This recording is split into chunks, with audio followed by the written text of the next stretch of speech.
E mais uma edição do Cai na Roda. Hoje temos a presença de Eliara Santana. Eliara é jornalista e doutora em estudos linguísticos. Vem da Eliara as melhores análises de jornal nacional que eu já li nesses últimos tempos. Ela disseca um programa e coloca de tal forma que você entende exatamente aonde está a manipulação e como é feita a manipulação da notícia, com as ênfases, com o tempo de exposição em tela e com caras e bocas do casal ali representando a casa. Eliara, muito obrigada pela sua participação no Cai na Roda.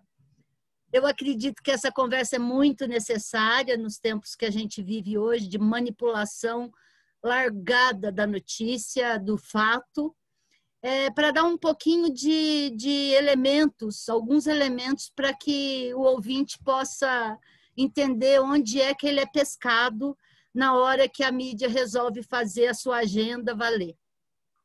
Conta para a gente que dentro de um programa jornalístico, e agora é a minha pergunta, uma pergunta que eu quero fazer para você, dentro de um programa jornalístico, esses elementos que eu coloquei, eles fazem com que a notícia tenha maior ou menor peso, ou seja vista de forma X ou forma Y. Porém, nós tivemos um momento em que o Jornal Nacional parecia que estava fora da caixinha, em que batia nas políticas erradas do governo, batia no presidente e não batia na oposição. Como é que você faz um programa com esse teor? Uma semana depois, esse teor muda sem você perder a credibilidade. Como é que é essa manipulação para que você não perca a credibilidade de forma total? Boa tarde, é um prazer enorme estar aqui conversando com vocês, né? Para falar desse tema que eu adoro, eu confesso que já fiquei bem viciada nele, e então eu acho que vai ser uma ótima conversa, um prazer estar aqui com vocês. Bom, realmente o Jornal Nacional viveu eu até fui muito criticada por algumas pessoas, né? Porque me disseram que eu estava muito eufórica com o Jornal Nacional. Porque o Jornal Nacional realmente teve esse momento de, como você disse, fora da caixinha, né? Em que eles começaram a bater bem pesado no governo Bolsonaro, né? O que não é exatamente uma novidade, porque desde que Bolsonaro assumiu, né? Desde o começo do governo Bolsonaro, esse bate-a-sopra tem sido um modus operandi do JN, né? Teve um primeiro momento, antes da posse, ali em dezembro, janeiro de 2018, quando o Jornal Nacional trouxe as primeiras reportagens sobre a relação Flávio Bolsonaro e Queiroz, né? Bateu pesado durante um tempo, aí depois amainou novamente, né? Aí, em meados do ano, só vou fazer essa retrospectiva para entrar na sua pergunta, né? Aí, em meados do ano, mais ou menos, julho, agosto, voltou a bater, né? E tanto é que em agosto, a Rede Globo soltou uma nota, né? Criticando o governo, quando o Bolsonaro falou, deu aquela declaração sobre a Miriam Leitão, e aí continuaram batendo. Houve aquela matéria, aquela reportagem sobre o caso do porteiro, né, do condomínio de Bolsonaro no Rio, né, que Bolsonaro fez aquela live enfurecido. Ali foi um momento interessante. Naquele momento, o Jornal Nacional recupera muito a audiência, né, e depois também foi amainando, porque aí entrou a reforma da Previdência na pauta. Então, esse bate-a-sopra, né, se a gente vai observando assim, ao longo de um tempo, né, para ver como é que essa narrativa vai sendo construída, a gente vê que há os momentos de bate-a-sopra, e aí o assopra é quando entra alguma pauta econômica da agenda Guedes que é interessante, né, que interessa a esse liberalismo, o neoliberalismo que enfim, né, o jornal defende. Não abertamente, óbvio, mas defende. E aí agora, depois de baterem novamente, né, com a pandemia, foi um momento bastante ali em março, quando a pandemia realmente se torna uma realidade no Brasil, e aí o jornal começa a defender muito o Mandetta, né? Quer dizer, o Mandetta assume o protagonismo e o Bolsonaro, eles tentam relegar Bolsonaro a um segundo plano, mas Bolsonaro não é uma figura relegável a segundo plano, né? Então, Bolsonaro começa a dar muitas declarações e vai ali no crescendo contra o ministro, né? E o Jornal Nacional vem batendo muito, faz até aquela retrospectiva nos 50 mil, que é uma peça muito interessante, né? Que eles fazem, eles vão mostrando as declarações de Bolsonaro e como que a Covid vai crescendo no Brasil, né? É uma reportagem, eu acho linda, assim, eu acho incrível, porque para manipular você precisa saber como manipular, você precisa saber discursivamente como que você vai fazer para não ser uma coisa, uma aberração. E o Jornal Nacional sabe fazer isso, né? Muito bem. Então tem essa crise com Mandetta, depois aquele momento do 24 de abril, que é quando o Moro sai, né, do ministério, do governo Bolsonaro. A edição do Jornal Nacional é toda projetando Moro e o tal do vídeo, né? É uma edição assim impressionante, porque é uma peça eleitoral, né? Então eles projetam Moro, só que ali naquele momento fez água, porque o que Moro denunciou, o tal do vídeo não foi um tiro pela culatra, né? Não teve o efeito esperado, acho que pelo contrário, né? Eu acho que mostrou ali um Bolsonaro autêntico, de alguma forma, né? Assim, para os eleitores dele.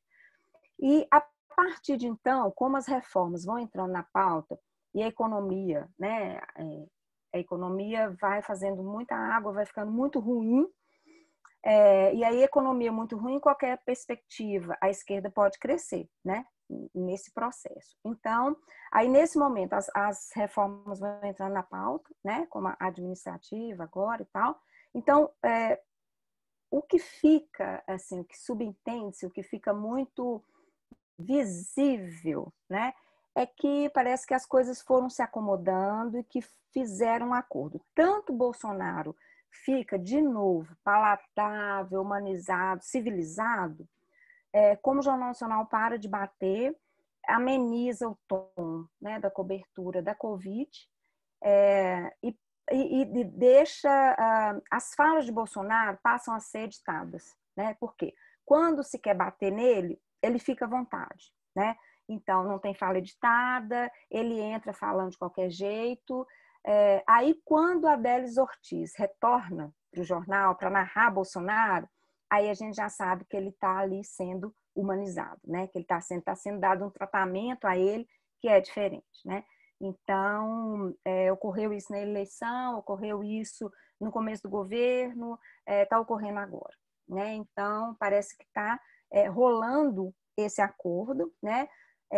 Mas aí não sai de cena, por exemplo, a questão do Flávio Bolsonaro, ela volta, vira e mexe, ela aparece, como a mostrar, como a mandar recados, né? Tanto, eu acho que para manter certa credibilidade, como para mostrar o potencial explosivo de certos temas, certos assuntos, certas reportagens, né? Então, o tema Flávio Bolsonaro, ele vai e volta, né? E aí é muito curioso, porque teve há umas 3 semanas, se não me engano, Bolsonaro começa a falar nas lives, né? O governo começa a ficar muito soltinho, começou a haver aquela possibilidade de rompimento com Guedes. Aí o que vem imediatamente? Uma matéria explosiva sobre o uso de dinheiro, né? O hábito da família Bolsonaro, que é pagar tudo em dinheiro, né? Esse hábito da família foi uma fala da reportagem do Jornal Nacional, né? E foi também outra reportagem excelente, e eles mostram que foi com a história de uma das ex-mulheres de Bolsonaro, né? Que comprou um apartamento há 4 anos, 5 anos, 6 anos, se não me engano, e pagou em dinheiro, né? E aí a reportagem começa falando exatamente isso, que é um hábito da família, né, o pagamento em dinheiro. Ou seja, a gente sabe qual que é a insinuação aí por trás, né? Acho que nem todos dominam, mas a gente sabe qual que é a insinuação por trás e o recado fica muito claro, né? E aí a reportagem é toda, né, com muitas cenas de manipulação de dinheiro, dinheiro vivo, a ideia de falar, toda reportagem que fala do assunto Flávio Bolsonaro, a menção a boletos, ela é muito efetiva, ela é muito repetida, né? Por quê? Porque a ideia de boletos, ela mexe muito com o imaginário de uma classe média que está muito, assim, muito sofrida sem dinheiro para pagar boletos, né? Então, a reportagem é muito interessante nesse ponto, assim, dessas últimas reportagens sobre, né, o financiamento para o Flávio Bolsonaro, sobre os pagamentos todos que o Queiroz fazia, né, os vários boletos, né? Então, eles mostram boletos de plano de saúde, boletos da escola das filhas. Então, são alguns exemplos só para a gente ir pensando aí como que o simbólico nas reportagens, né, enfim, na notícia, na construção da notícia, como que o simbólico é importante, e como que essa construção simbólica ela é muito efetiva, né, ela é muito marcada, e ela ocorre sempre, e ela é muito bem trabalhada pelo Jornal Nacional, pela Globo, né, de um modo geral, mas como meu objeto é o Jornal Nacional, então, pelo Jornal Nacional. Espero não ter falado demais e ter respondido. Respondeu sim. Eliara, eu vou pegar o gancho aí. Vocês estão me ouvindo bem? Vocês conseguem me ouvir? Sim. Vou pegar esse gancho. Você citou aí por cima a eleição de 2018. O Bolsonaro saiu vitorioso daquela eleição, né?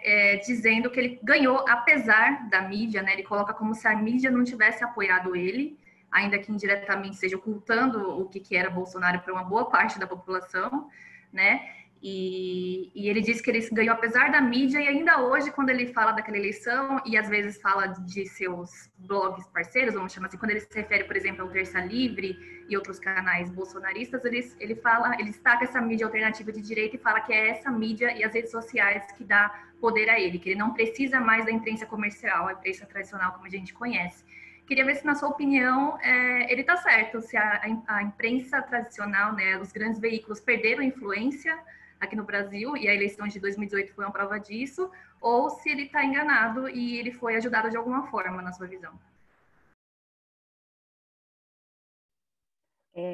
Ótimo você retomar, eu peguei esse ponto, porque, não, bom, primeiro, eu vou de trás para frente. Primeiro, não acho que de forma alguma a mídia tradicional não tem influência nenhuma, perdeu influência, né?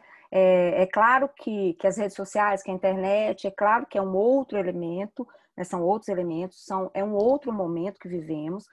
É claro que tem uma influência enorme, mas, bom, em relação à internet no Brasil, nós temos vários problemas, né? Nós temos um acesso que é precário ainda, apesar das pessoas de terem um acesso, de chegar a todo o país de algum modo, mas o acesso é precário, é uma internet muito cara, né? Não é uma internet barata, então não é um acesso como a gente vê em outros países de forma alguma. Então, esse é um ponto. Outro aspecto é que a internet, de alguma forma, não produz conteúdo, né, assim como a mídia tradicional tem capacidade de fazer. Eu acho que a internet não faz isso, não produz esse conteúdo, né, reproduz em muita medida, né, o conteúdo que vem já da mídia tradicional. E se nós pensarmos o Brasil, né, esse continente, né, todo mundo tem sinal de TV, tá? E é claro, Bolsonaro foi imensamente ajudado pelas redes sociais, tá? Mas foi sim pela mídia tradicional. Ele pode não ter sido, num primeiro momento, ajudado pela Globo, porque ele, de fato, ele nunca foi o candidato da Rede Globo, né? Mas a gente não pode esquecer aí o papel da Record, que chega ao território nacional com força, tá? E que tem outros programas, tá? A gente não pode aí esquecer os programas. Por exemplo, além de assistir ao Jornal Nacional, eu assisto muito programa de pastor, tá? E os programas de pastor fazem essa conexão, sim, tá? Então, tem, né, esse aspecto aí que é muito importante, eles têm uma capilaridade muito grande, né? Então, ele não foi assim, ele não ganhou apesar apesar da mídia tradicional, porque a mídia tradicional, corporativa, ela embarca no final quando vê que não havia o candidato, né, um outro candidato possível, ela embarca na onda Bolsonaro, sim. E eu vou dar aqui um exemplo, né, aliás, 2 exemplos. Primeiro, no primeiro turno, ainda no dia 29 de setembro, quando tem o movimento, né, o grande movimento Ele Não, no Brasil inteiro, o Jornal Nacional faz a matéria sobre o movimento, mas faz uma entrevista exclusiva com Bolsonaro saindo do hospital, dentro do avião, já indo para casa, né? E aí o que aparece? Aparece um candidato fragilizado, um candidato, é uma entrevista feita bem de pertinho, né? Então o close ali, a imagem dele, ele até enche o olho de água e tal, ele está muito assim, muito emocionado, né? Fala na filha, que estava com muita saudade da filha, fala que queria ir ao debate, né? Então a reportagem é maior do que a reportagem sobre o Ele Não, né? Isso no dia 29. Aí no dia 1º de outubro, no dia 1º de outubro, o Jornal Nacional solta a matéria, a reportagem de 9 minutos, quando o Moro libera mais detalhes da delação de Palocci, né? De Palocci. Então, são 2 exemplos aí para, né, a gente mostrar que não foi assim tão sem a ajuda, né, da mídia corporativa. E depois, no segundo turno, quando a Folha de São Paulo, né, que a Patrícia Campos Melo solta aquela reportagem sobre o disparo, né, em massa de mensagem fake news, o Jornal Nacional dá uma cobertura pífia para aquilo, né? Começa, reproduz, segundo a Folha de São Paulo, mas é uma cobertura pífia. Então, ele pode não ter sido abraçado num primeiro momento, né? Porque nesse primeiro momento havia ali o desejo de um candidato tucano, né? De um candidato que fosse, enfim, um candidato mais ligado, vinculado a esse status quo, né? Mas Bolsonaro foi o possível, né? Porque Bolsonaro, e eu acho que a Globo já está vendo isso muito bem, ele não é uma figura controlável, né? Ele até certo ponto, vai ali, faça um acordo, faz um, faz outro, mas ele não é totalmente controlável, né? Então, eu acho que a Globo já está percebendo isso. Mas então, essa fala dele, de que ele ganhou apesar da mídia, né, tradicional, eu acho que é uma falácia. É claro que as redes sociais tiveram um papel, mas não apenas elas, tá? E ele contou, sim, com um apoio muito grande da mídia corporativa, da mídia tradicional, que, sim, no final, abraçou a candidatura dele, sim.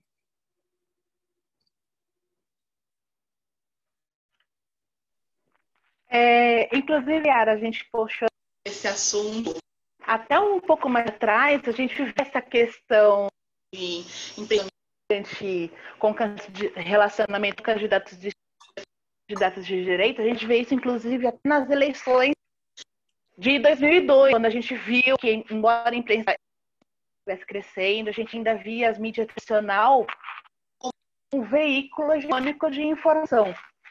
E a gente percebia que um pouquinho mais atento dessas mídias, que havia uma indução ao que os grandes corporativos de comunicação desejavam a população ou não. Um exemplo, cito, a famosa capa da Veja de novembro de 2010, eles colocam o troque o Lenin com o monstro Cerberus, aquele monstro de cabeças com coleira, como se tivesse a ala mais radical da esquerda, indo como se uma história do Lula nas eleições de 2002 levar o país a um buraco de radicalismo em detrimento do que poderia acontecer se, por exemplo, o Justa Serra fosse o vencedor da eleição.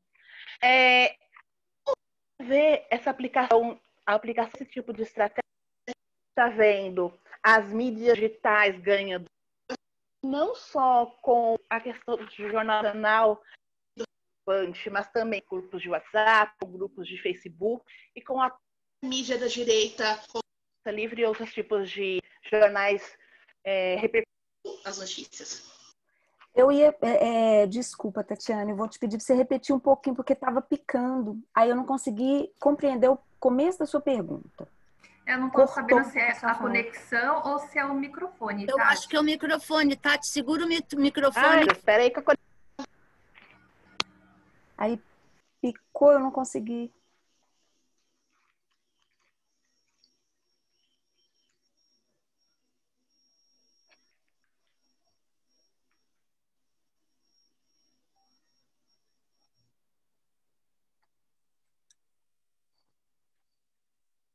Vamos lá, melhorou?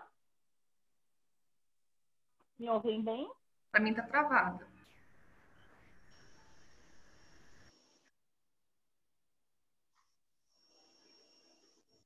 Pronto, melhorei. Mudei de fone, melhora?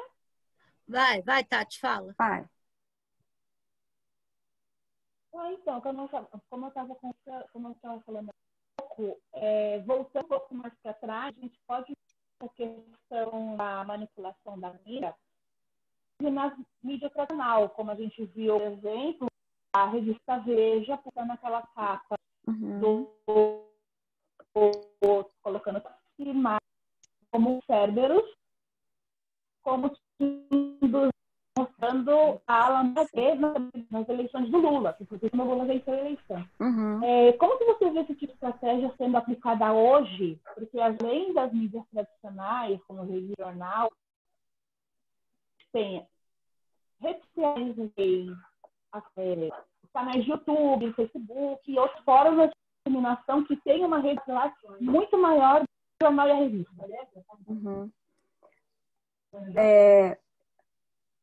Pois é, então, hoje nós temos esse avanço, né? A gente vê esse crescimento que é muito problemático, né, dos sites de direita, enfim. Por que eu digo problemático? Porque existe uma coisa aí que não está ainda dita e que não começou a ser explorado, começou a ser investigado, mas é a questão do financiamento dessa coisa toda, né? Porque nós sabemos que esse tipo que comunicação não se faz sem dinheiro, né? Eu me lembro que desde as eleições, né, assim, desde 2018, que é quando isso explode de alguma forma, né, e que havia aquelas campanhas de nós somos os robôs do Bolsonaro, nós ficamos ali para, né, enfim, para disparar o conteúdo, etc. e tal. E eu, em alguns grupos e alguns seminários, né, e eu já discuti essa questão exatamente pontuando esse aspecto. Não há como fazer comunicação sem dinheiro, tá?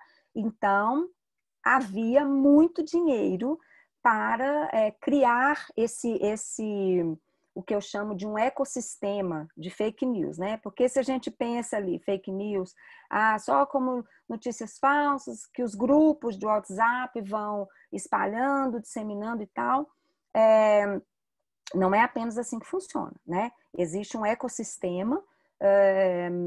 Eu me lembro que no ano passado eu fiquei um tempo em Nova York estudando no Teachers College e eles muito preocupados com a eleição do Trump, muito preocupados. A eleição do Trump foi uma coisa assim, um trauma, né, para o país.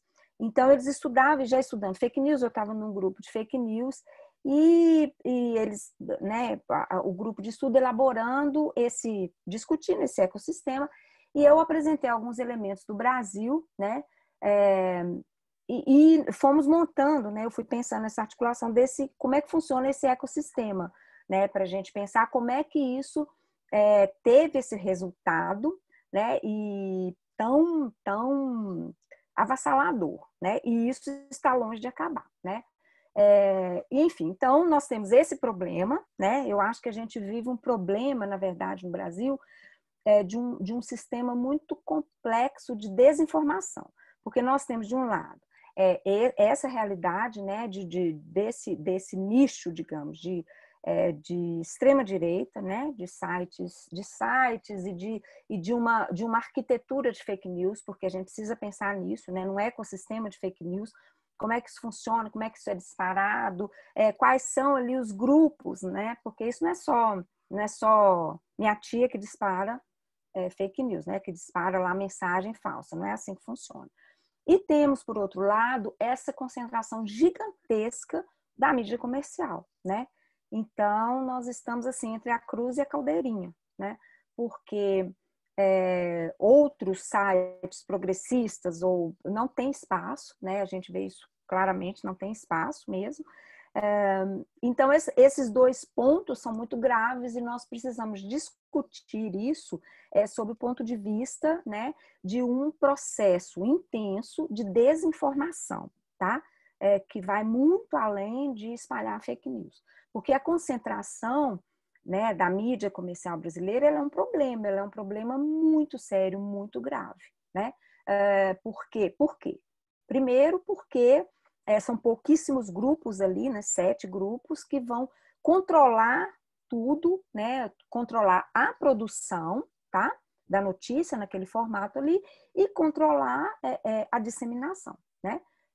Porque se a gente pensar, a Rede Globo, o sinal da Rede Globo, né, enfim, chega a quase a 98,6%, se não me engano, dos municípios brasileiros. Isso é uma potência maluca, né, gente? Uma potência.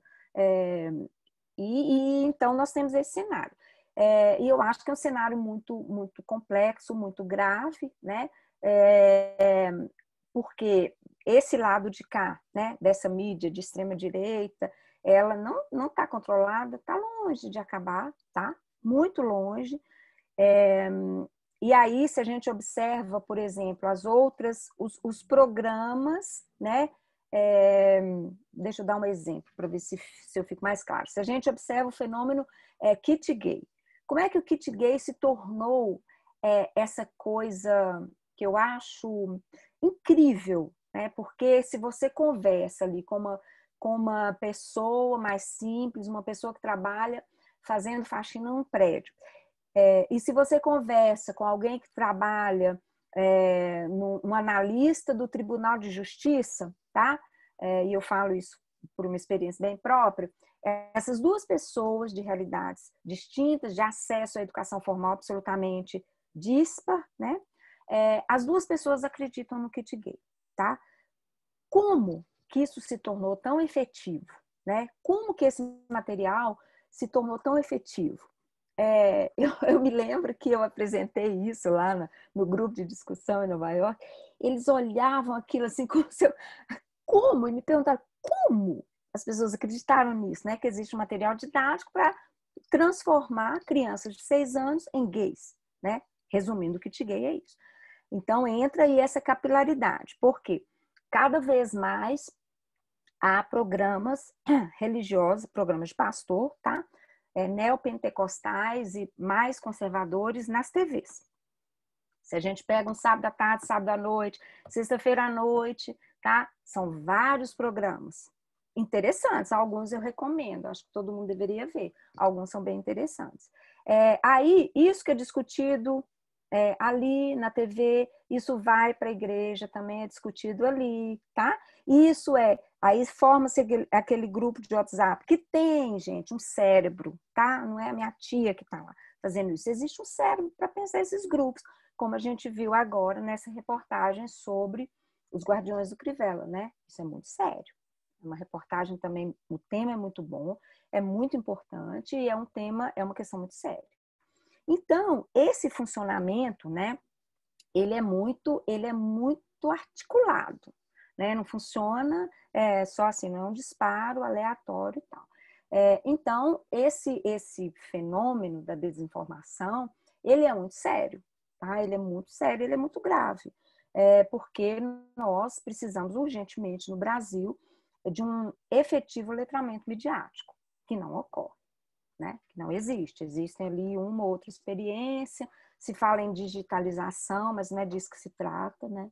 Então, isso é muito sério, porque nós temos, né, esses dois blocos, né? Uma mídia super concentrada, que quando quer denuncia o que ela acha que está errado, e aqui, né, grupos de extrema direita, que disparam, que, né, estruturam e disparam fake news, né? Se eu estiver falando de Mas Marx, o que que você quer? pode Eu queria só que você esclarecesse o que que você quer dizer quando você fala em letramento midiático. Sim, é uma experiência, na verdade, é algo que já está a vigor há muitos anos, muitas décadas na Europa e nos Estados Unidos. É uma experiência interessantíssima. A Unesco traz como alfabetização midiática, tá? Esse desenvolvimento de ferramentas para, bem grosso modo, tá? Para a compreensão da mídia, para a compreensão de como se faz o discurso da mídia, né? Não é, de forma alguma, não demoniza a mídia, pelo contrário, tá?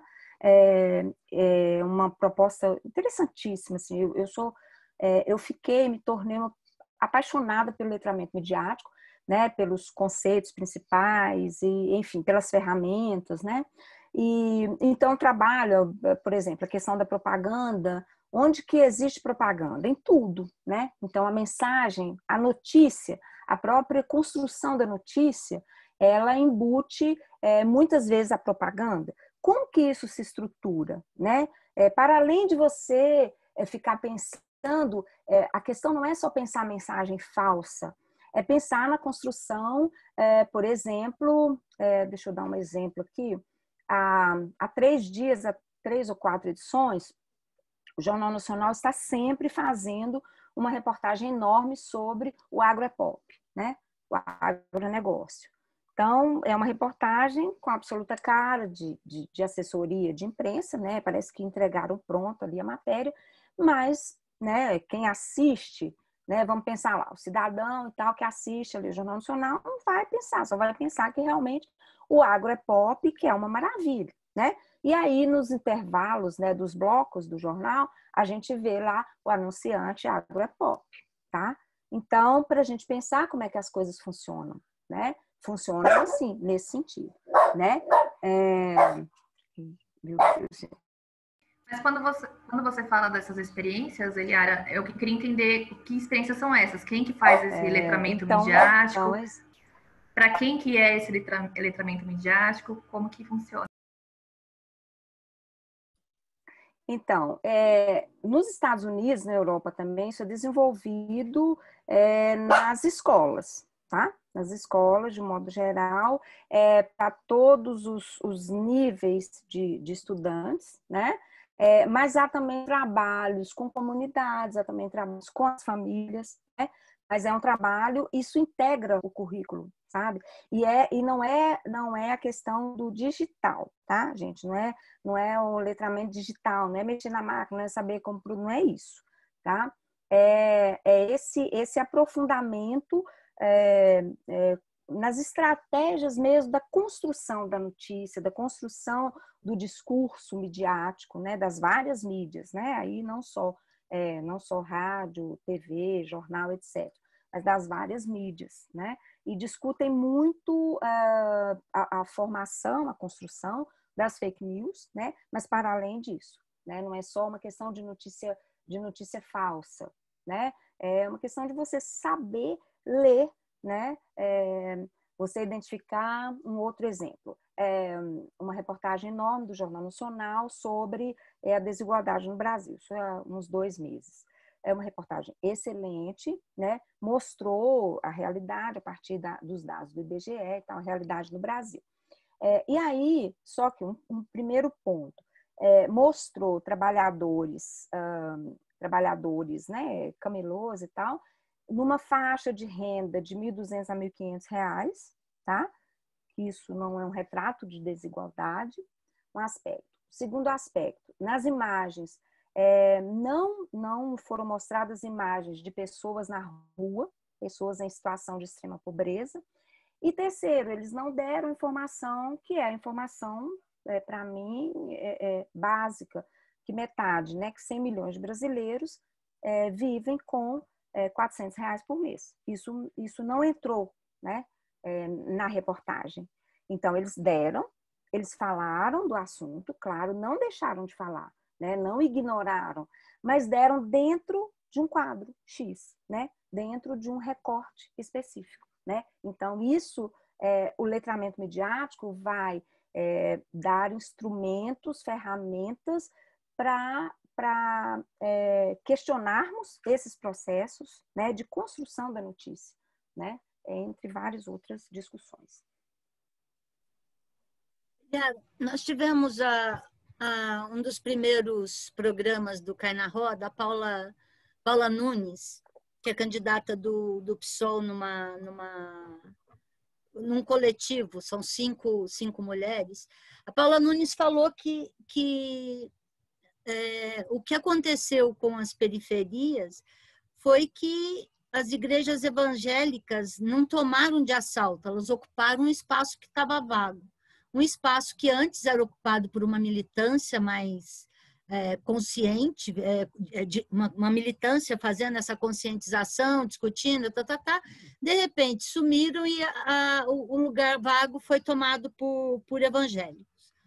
Nós tivemos a Letícia Salorenzo outro dia, em que vislumbrava para 2020 ainda os mesmos problemas ocorridos em 2018, que nada ia mudar ainda, que não tinha tido um desdobramento tal ou um aclaramento tal que as pessoas fizessem essa modificação. Você colocou hoje que você tem a repetição do discurso do governo dentro dos programas evangélicos que atingem, vou colocar 70% da população, e eu acho que eu não estou exagerando. Com esse quadro em que aquilo que dá sustentação para o poder de Bolsonaro, aumentando em vez no lugar de diminuir, quais são os seus prognósticos para 2020 e 2022?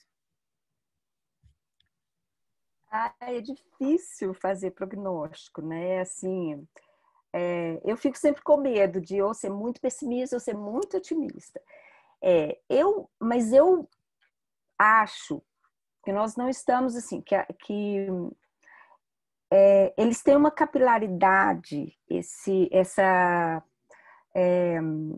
rede evangélica tem uma capilaridade muito grande.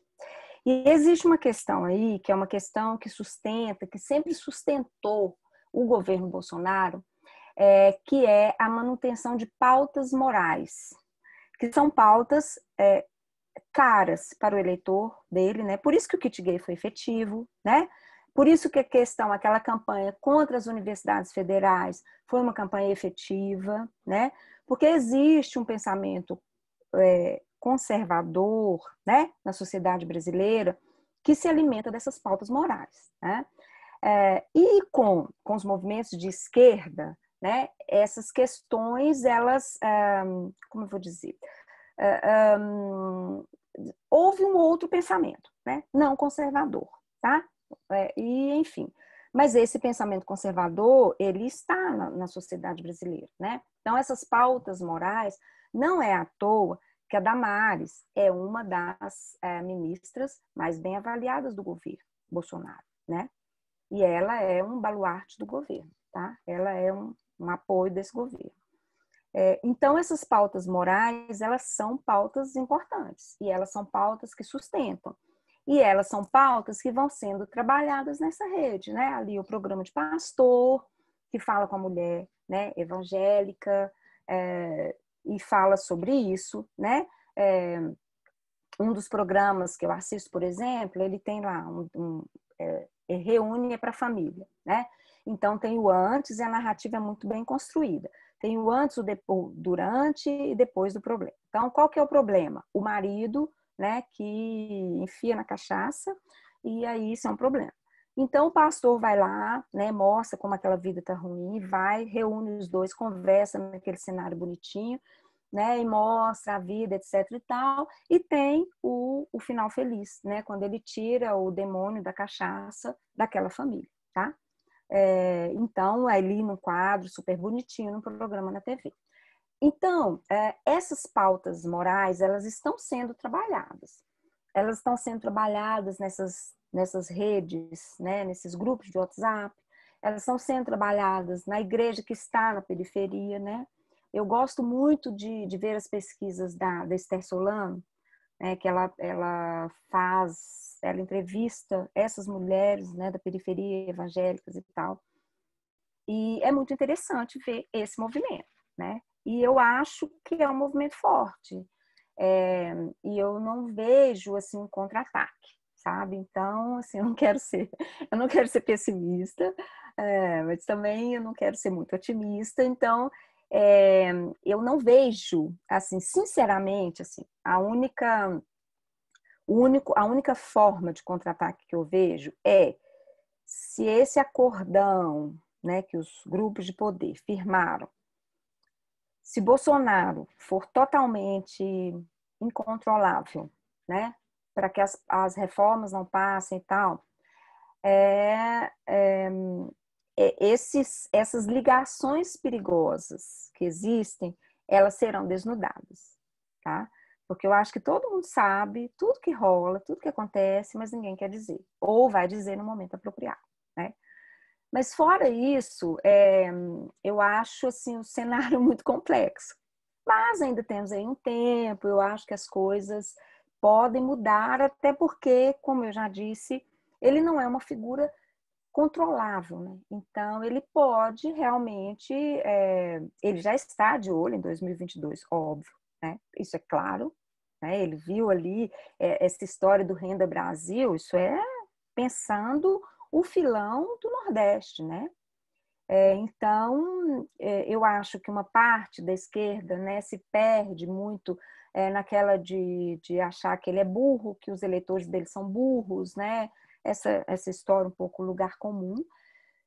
E, enfim, eu não vejo um cenário muito positivo, mas também não é muito tenebroso. Mas nós não podemos ficar muito felizinhos ou eufóricos, porque eu acho que essa rede que o apoia, né, eu acho que ela é uma rede forte, sim. É uma rede que tem peso, né? Que tem, aí você junta pauta moral, né? E agora ele está pensando aí, está com a grana na mão, né? Já teve a grana para alimentar esses sites, né, essa mídia de extrema esquerda, né? Já teve essa grana. Tem a pauta moral muito bem articulada, né? E tem agora descobriu que pode fazer, né? Um Bolsa Família também para chamar de seu, né? Que é o Renda Brasil. O Bolsa Família não, Minha Casa Minha Vida, né? Que ele vai juntar tudo, na verdade, acho que é essa a proposta do Renda Brasil. Então, é um cenário aí que a gente tem que pensar com muito cuidado, né? Mas eu não sei se muda muita coisa, né, para 2022. Em termos de discurso, um trabalho, algum trabalho sendo feito pela esquerda nesse momento de eleição, conseguiria quebrar essa rede já tão estruturada que vem desde 2018 e essa rede tão estruturada da mídia, da grande mídia, que fecha com a pauta neoliberal do Guedes? Você acha que dá para quebrar isso com um discurso bem montado? Nós temos tempo para fazer esse tipo de coisa?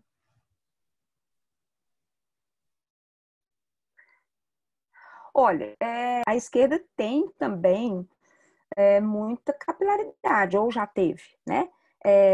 A esquerda tinha um trabalho nas periferias, né? Assim, as eleições, e aí a gente não pode esquecer que a esquerda ganhou as 4 últimas eleições, né? Assim, tirando, né? Aí perdemos, aí veio o golpe, etc e tal, mas foram eleições, né, vitoriosas, enfim. E quando a Haddad estava disputando em 2018, o Haddad cresceu muito, né? Cresceu muito mesmo, né? Foi aquele momento ali que viram que ops, espera aí, é possível que ele ganhe, né? Enfim, então eu acho que a esquerda tem sim capacidade e capilaridade, né? Agora, o enfrentamento com a mídia comercial tem aí um fator que eu acho interessante, né? Que parte dessa mídia comercial, né, de alguma forma apoia porque é o toma lá da cá, né? Isso desde sempre, aconteceu sempre. A gente viu com Temer, está vendo agora, né? Com Bolsonaro, enfim. Mas existe aí o fator Rede Globo, que nunca apoiou muito Bolsonaro, não gosta de ir e vice-versa, né? Então, Bolsonaro não gosta da Globo, tá? Esse é um ponto para a gente pensar aí no funcionamento da mídia comercial. Aquele artigo do Seleme é um ponto interessante para a gente pensar, que não, eu não diria um aceno, né? Porque, enfim, mas é um aspecto muito positivo, tá? É um aspecto para a gente pensar que eles estão vislumbrando que um segundo governo, um segundo mandato de Bolsonaro pode ser muito perigoso, né? Eu acho que já existe essa leitura, né, na mídia corporativa, né, em alguns grupos. Então, eu acho que são dois aspectos aí. Pode chegar sim. Eu acho que, primeiro, a esquerda tem sim capilaridade e capacidade de trabalhar um discurso agora. Vai ser preciso conversar com os evangélicos. Sem conversar com os evangélicos, tá? Conversar, tentar entender e ver as pautas é muito difícil. É muito difícil, né? Então tem que saber como chegar até essa mulher evangélica, tá? Que, como diz a pesquisa da Esther, né? Votou no Lula, votou em Bolsonaro e votaria no Luciano Huck. Então é preciso chegar a esse núcleo, né? Chegar a esse grupo. E eu acho que há pastores progressistas, há evangélicos progressistas, sim, né? E eu acho que é saber como construir esse discurso, né? Como construir efetivamente esse discurso, né? Que chegue até esse nicho, até essa população, né? Eu acho que há possibilidade, sim. É um caminho difícil, mas não é impossível de forma alguma, porque eu acho que a esquerda sabe fazer, né? A esquerda sabe trabalhar na periferia, a esquerda sabe como chegar, né? Até a periferia. Talvez sair um pouco da academia, tentar, né? Tentar construir articulações, tentar ver como é que se constrói esse discurso, enfim. São pitacos, né? Assim,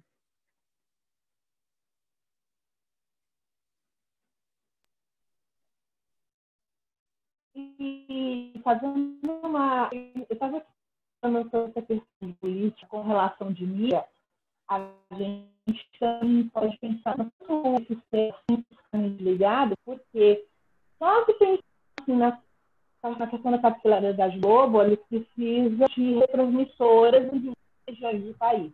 Tatiana, Muitas Tatiane, dessas transmissoras, sua fala está cortada. famílias de políticos que estão em Brasília hoje podem ou não apoiar o Bolsonaro. Tenta sem o fone, Tati, porque tá picotando pra gente.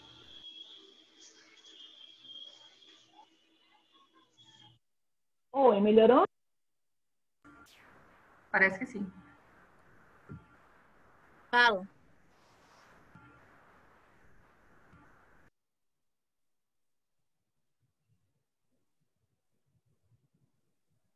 Eu só ia fazer um adendo muito rápido de política e mídia. Se pensarmos nessa questão de capilaridade, nós estamos.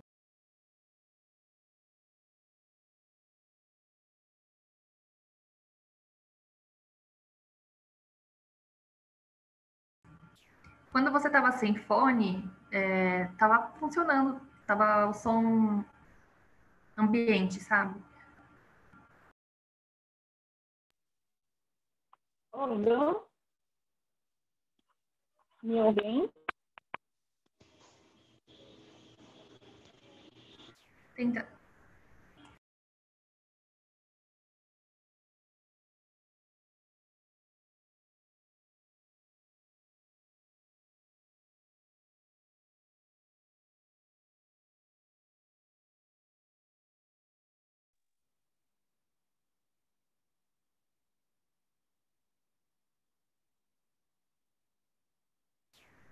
Ela falou que a conexão dela tá muito ruim, Lu, pra gente seguir.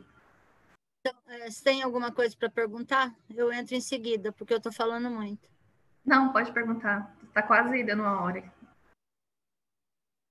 O Eliara, a Tati não está conseguindo fazer entrevista, eu vou tentar eu com as minhas intervenções pouco criativas.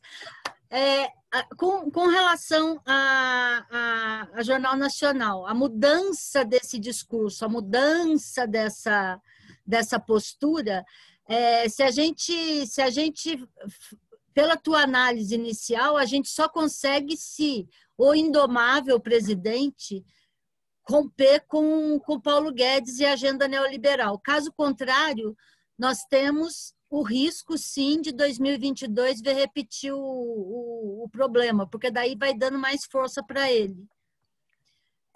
Daí a gente tem essa formatação de discurso. Por outro lado, a mídia progressista, a penetração dessa mídia é tão pequena assim que ela não consegue fazer frente para esse monte de desinformação que se coloca a respeito de feitos e tudo mais de Bolsonaro e neoliberalismo? Não dá força, não tem discurso para isso? Olha, bom, primeiro vou comentar a questão do Jornal Nacional e do Indomável. Se o Indomável ficar arrumadinho naquele terno, como ele está aparecendo do lado do Guedes, a gente corre o risco de vê-lo, sim, por mais tempo, né? Mas eu acho que as relações ali são bem tensas, né? Porque já houve ali uma certa cisão, houve um momento que todo mundo apostava o Guedes vai sair, né? Então, enfim, não é nada muito absolutamente controlável, é indomável, como você disse, né? Bom, esse é um ponto. Em relação à mídia progressista, pois a questão é que eu acho que a mídia progressista não tem dinheiro, entende? Tem discurso? Tem, é capaz de construir? Sim, eu acho que há algumas coisas que podiam ser feitas, né? Eu acho que há um discurso, porque às vezes eu tenho a impressão de estarmos falando sempre para nós mesmos, assim, né? Isso às vezes me apavora um pouco, por isso que eu acho tão maravilhoso o letramento midiático, porque vai também ensinando como você dialogar, né, de alguma forma com esses vários públicos. Mas eu acho que é uma questão muito séria que não há dinheiro, né? Essa mídia, né, de extrema direita, enfim, esses sites de apoio que construíram essa rede, tem dinheiro, a gente, né, nós estamos vendo isso aí, tem muito dinheiro, né? Isso foi construído de uma forma muito bem estruturada, muito bem arquitetada, né?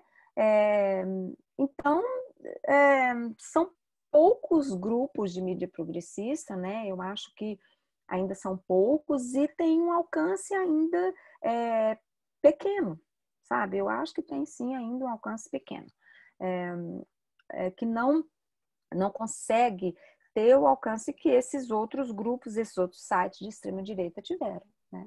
Porque tiveram de um modo muito efetivo. Se nós pensarmos, né, eu acompanho muito, tenho alguns amigos assim, a título de quase grupo focal mesmo, alguns bolsonaristas, né?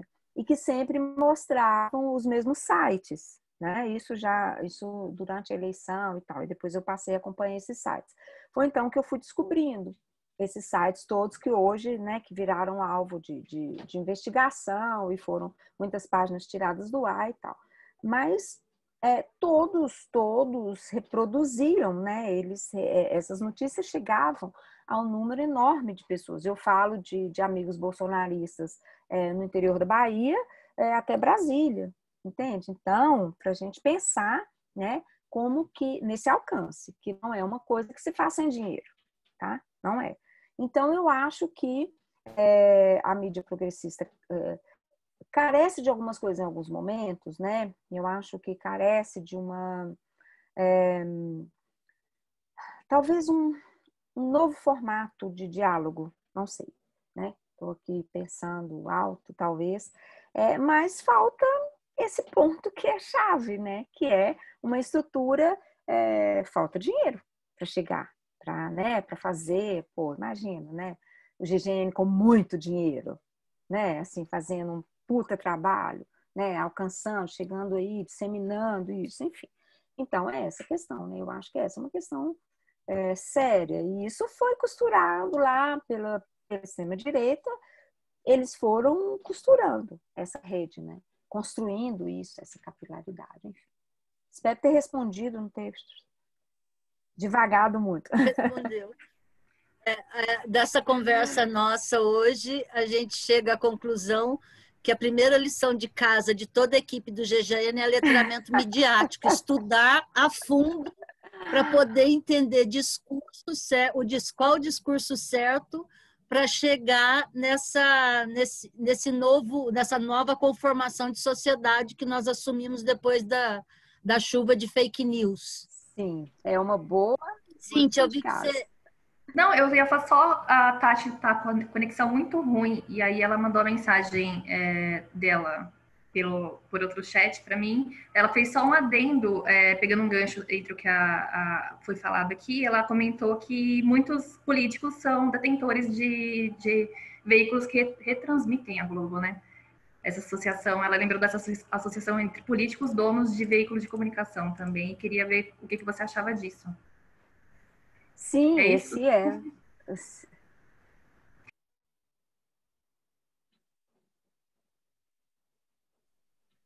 está sem som. Ok? Eu acho que ela... Tati, eu tô perguntando para a Tati se era isso. Desculpa. Se era isso mesmo. Mas esse é um ponto fundamental, né? Esse é um aspecto essencial dessa concentração, né? Que isso, inclusive, é proibido, né? Pela Constituição, que políticos tenham meios de comunicação, muitos têm retransmissores, sim, da Rede Globo, e rádios, né, gente? Porque a gente não pode se esquecer do poder enorme do rádio, tá? No interior é uma coisa impressionante, né? O rádio tem um poder enorme, tá? E aí o programa do pastor também está no rádio, o rádio fala com a comunidade, geralmente nas casas do interior o rádio está ligado o dia inteiro, tá? Inteiro. Eu não sei aqui quem de vocês tem vivência com o interior, mas é o dia inteiro. Em todas as casas que você vai, tem lá o programa do radialista X, mas é o rádio ligado o dia inteiro, né? Então, esse tem um poder gigantesco, né? Tem um poder enorme. E os evangélicos estão, sim, nas rádios, e os políticos têm, sim, rádios, né? E tem retransmissoras das grandes TVs. Sim, esse é um problema. A desinformação, né? Assim, se pensarmos a desinformação como um projeto político mesmo, né? Pensando aí no macro político, né? Ela tem esse braço da concentração. A concentração é muito, muito importante e muito perversa, né? Por isso, quer dizer, um político que tem rádio, que tem retransmissora de TV, né? Não é à toa, na Bahia, os ACM, né? Os Magalhães têm retransmissora da Globo, né? Tem TV, rádio, enfim. Eu acho que seria interessante, eu não sei se existe isso, Eliara, como que está esse tipo de estudo. Eu fiz uma pós em mídias digitais e eu senti, meu trabalho era sobre o julgamento do Lula na era da mídia digital, né? O uso das redes sociais para disseminar informações sobre o julgamento que fizessem contraponto à cobertura da grande mídia, que a grande mídia claramente deu muito mais espaço para acusação do que para defesa. E aí, naquela época, eu já tive muita dificuldade de encontrar estudos que fizessem esse tipo de... Eu não sei se é muito difícil fazer isso, estudos que fizessem esse tipo de apuração, ver se essa estrutura que já está estabelecida, que é a estrutura da mídia eletrônica, vamos chamar assim, né, de TV e rádio, que a gente sabe que tem um alcance enorme, como você está falando aqui no Brasil, se ela realmente ainda não está fazendo, ela não está sendo um pouquinho, aos poucos, ultrapassada pela chegada das redes sociais. Porque tem alguns pontos, assim, que você comentou aí, né, que nem todo mundo tem internet, é uma coisa custosa, de fato. Eu estava lendo ontem o trechinho uns capítulos do livro da Patrícia Campos Mello, da Folha, né? A Máquina do Ódio, e ela fala ali que aqui no Brasil, acho que o WhatsApp, né, tem 135 milhões de contas no WhatsApp no Brasil, né? E é quase 60% da população se cada um tivesse uma conta, algo assim. E o Facebook não fica muito atrás, são 125 mil, 120 milhões, desculpa, não é mil, é milhões de contas. E aí, você citou aí da estrutura da TV, por exemplo, eu tenho internet em casa, eu tenho Rede Globo, mas eu não assisto JN. Eu me informo pela internet o tempo inteiro. Eu já não abro mais jornal impresso, eu me informo pela internet o tempo inteiro, né? Novos hábitos de consumo, eu diria assim, novos hábitos de consumo de informação.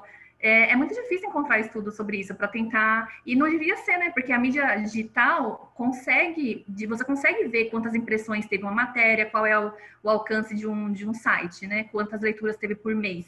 Agora, por que não fazem esse tipo de comparação, né? Em estudos com números, para a gente ter uma dimensão da influência, assim, uma comparação do que está chegando de internet em cima dessa mídia tradicional, vamos dizer, né? Não sei se você conhece estudo sobre isso.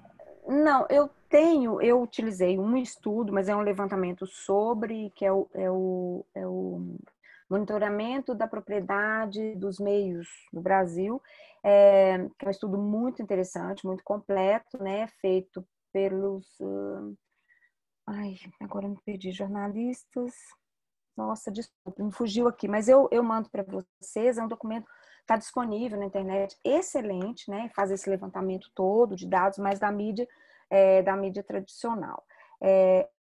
Eu não sei, realmente eu não sei, não tenho conhecimento de estudos comparativos, né? Desse alcance de uma mídia, de outra mídia, assim, das mídias, digamos, tradicionais, com agora, né?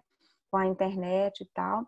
Mas eu acho essa questão ela é muito interessante. Eu até tive essa discussão muito com o meu orientador, porque ele queria que eu abordasse a internet também, entrasse, né? Porque ele desacredita do poder da TV, das mídias tradicionais. E eu bati o pé, falei, não, vou fazer, porque são coisas diferentes. E eu acho, sim, que a mídia tradicional ainda tem um alcance enorme, né? Não é à toa que no 7 de setembro do ano passado, Bolsonaro levou dois donos, né, dois representantes de grupos midiáticos para o palanque com ele, né? Então esse é uma questão assim bastante importante. Se nós pegarmos, por exemplo, o público jovem, você tem razão, o público jovem já não assiste mais Jornal Nacional, praticamente não vê TV, né? Não vê TV. Mas os conteúdos, tá, são reproduzidos na internet, tá? O conteúdo gerado, tá, por esses meios, porque a internet não produz exatamente conteúdo, né? Você vê a partir de alguma coisa, tá? Você vê ali, você pode não ver o Jornal Nacional, mas você sabe, você segue o tio Boni, você sabe o que o Boni falou, entendeu? Então, essas coisas são assim, né? Enfim. E acho que há um público ainda específico, tá? Que vê TV, que acompanha os jornais. E se nós pensarmos, por exemplo, na Jovem Pan, a Jovem Pan tem um grande grupo, assim, um grande público que é jovem, né? Em alguma medida, taxistas e agora motoristas de aplicativo ficam ligados o tempo inteiro na Jovem Pan, ou no caso de Minas, na Itatiaia, né? Sempre a Itatiaia, né? Enfim, todo mundo ouve ali o dia inteiro. Então, eu acho que são questões, né, para nós pensarmos, né, o poder de um e de outro. Eu não digo, não estou criticando a internet nem dizendo que não tem poder. Tem, sim, enorme, né? Grande poder. Mas acho que a mídia corporativa tradicional ainda mantém ali seu nicho, né? Ainda mantém um certo poder. É claro que vai perdendo, espaço, é claro, né? A configuração social, ela está mudando, lógico, né?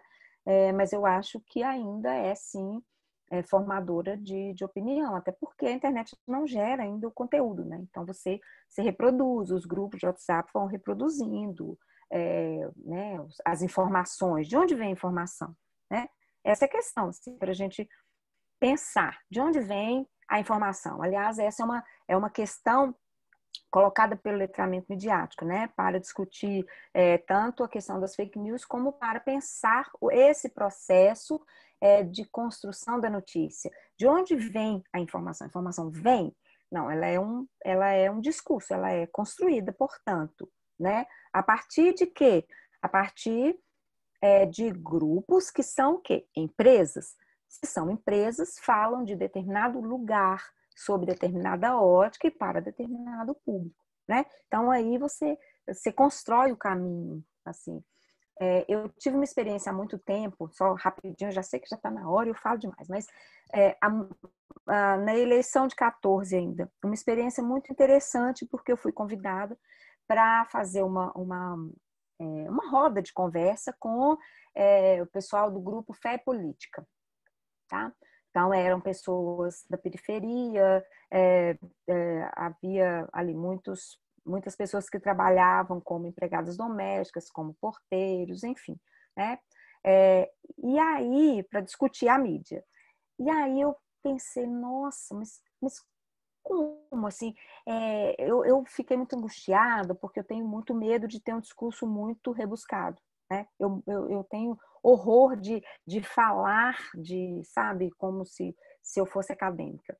Então eu fiquei pensando, nossa, como é que eu vou construir isso não é para que as pessoas entendam o processo, como que é feita a notícia, como é que ocorre? Porque se falar assim, manipula, isso é muito pouco efetivo, né? Isso para mim eu acho que não tem efetividade nenhuma, né? É um lugar comum, mas você tem que mostrar ali, vou mostrar.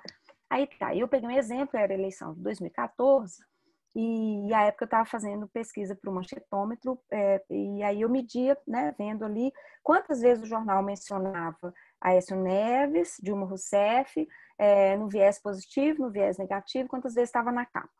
E aí, no período X, Dilma apareceu no viés negativo uma vez, nesse período eleitoral, antes, né, da eleição de outubro, uma vez na capa do Estado de Minas, e a Aécio Neves acho que apareceu 56 vezes, uma coisa assim, né? Então eu fui mostrando assim, os gráficos, tá vendo? Só falando bem, óbvio, né? E aí foi muito interessante porque os comentários foram ótimos, né? As pessoas falando assim, nossa, olha só, então o jornal não falava, só falava isso, olha como a gente é manipulado, né? Então é muito interessante, né? A gente ir buscando os caminhos, né? Para falar de discurso, para falar de manipulação, né? E sem demonizar, porque eu adoro a mídia, eu adoro a internet, eu acho que para o bem, para o mal, é claro que há questões negativas, sim, mas há muitas questões positivas, tá? Como na mídia também, né? Entende? Não, vamos lá só desligar a TV, ninguém assiste mais, ninguém vê, vamos boicotar. Não, isso não é efetivo, porque eles estão construindo discurso, né? Eles estão falando para as pessoas, né, de alguma forma. Então, eu acho que isso é o bacana da gente pensar, né, nessa questão do letramento e nessa questão, né, do letramento midiático, e nessa questão do discurso. Como é que isso efetivamente se constrói, né? Vocês falei demais, né? Eu acho que eu falo muito. Foi ótimo. Eliara, nós vamos chegando ao fim desse programa. Da próxima vez, nós esperamos que a Tati resolva seu problema de internet, porque fiquei aqui ansiosa pela pergunta que nos chegou. Verdade. Muito obrigada, Eliara.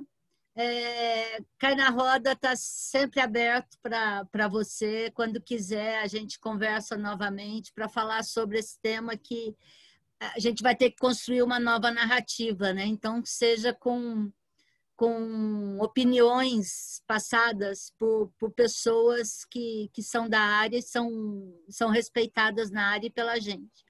Então, agradeço muito a sua participação e estamos aqui para a próxima. Eu que agradeço, foi uma conversa excelente, uma pena, né, que a Tati não pôde participar mais efetivamente, assim, mas fica para a próxima. Foi muito, muito legal. Agradeço demais, né, a oportunidade, o espaço. E se eu falei demais, me perdoe, mas o assunto, né, eu vou ficando empolgada. O assunto pedia. Pois é, aí eu vou falando muito, mas foi ótimo. Agradeço muito, muito mesmo e estou disponível aí para uma próxima rodada de conversa. Então tá, gente. Meninas, obrigada e até mais.